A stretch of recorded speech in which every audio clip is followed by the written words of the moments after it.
Today's protests are about the lives that were lost. Last year, the protest was about the finance bill. Today, it's not about the finance bill, it's about the lives lost. And now you are asking for closure. Just a minute, Lotte. You are asking for what in my thinking would be the closure. The closure would be to address this particular issue of these deaths. Has the government even ever cared to at least maybe call the families who have lost their loved ones?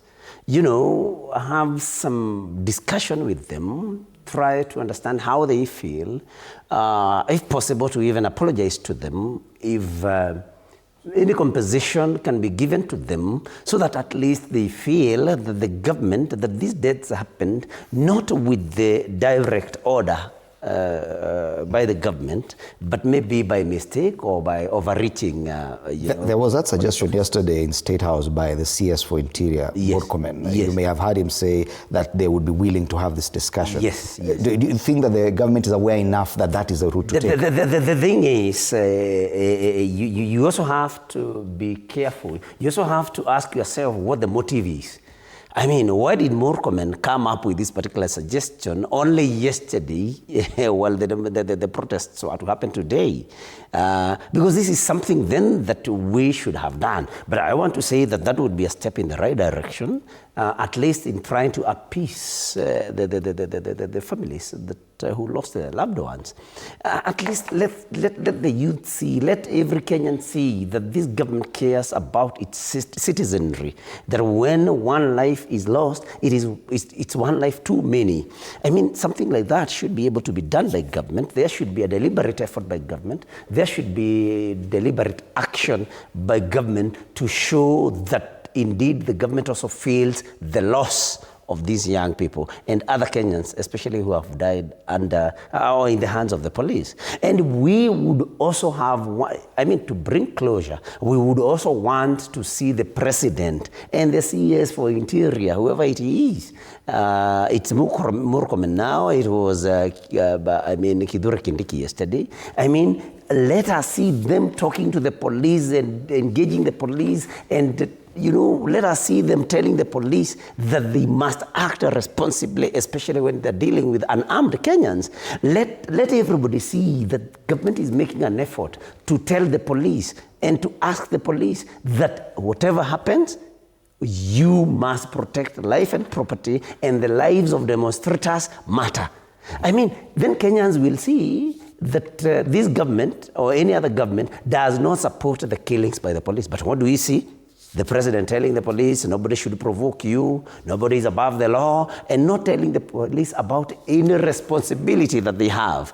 It's only the rights that they have. And the right that they have, looking at what has been happening recently, is the right to kill. And that is what the president seems to be defending. The rights of the police to kill, the rights of the police to maim, but not the responsibility of the police to protect life and property, and especially life. Okay. But you had promised that you were going to give me an opportunity to say one or two things about what Lotte had said. Lotte is submitting here that Kenyans today, that the roads we are seeing are empty today because Kenyans know that these demos are not going to be peaceful. But we must go further and ask ourselves, why will the demos not be peaceful? It is because the police and the goons are going to interfere with peaceful demonstrators. And last year, and I believe that is how our youth want to do it today, they were armed with just a phone and a bottle of water.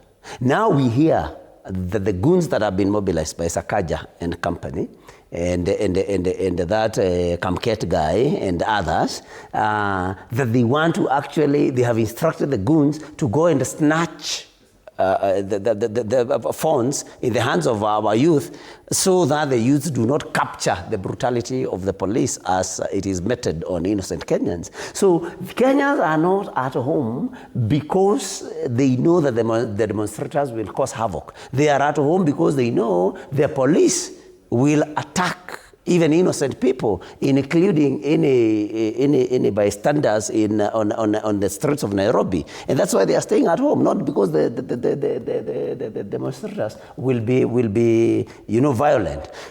These deaths that they keep talking about, the deaths in Nyala, we must tell Kenyans the truth, Fred. Most of the bodies that were found in River Yala were bodies of people who were witnesses at ICC. You remember those cases?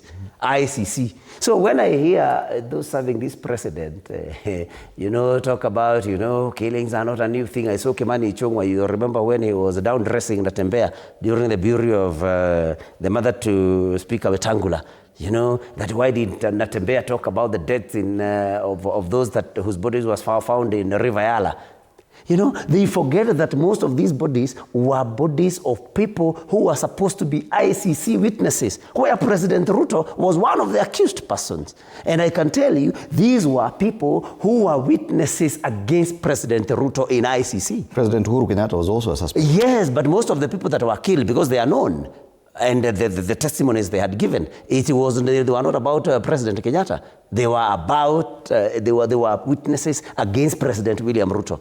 And so let those who support William Ruto not, say there were deaths of people who were thrown into River Yala and exonerate him from those killings. These were witnesses about his case. I've not finished, but I can see yes. You want to go back. There's an update there, I think part of that road where the ESCC headquarters is domiciled has also been blocked.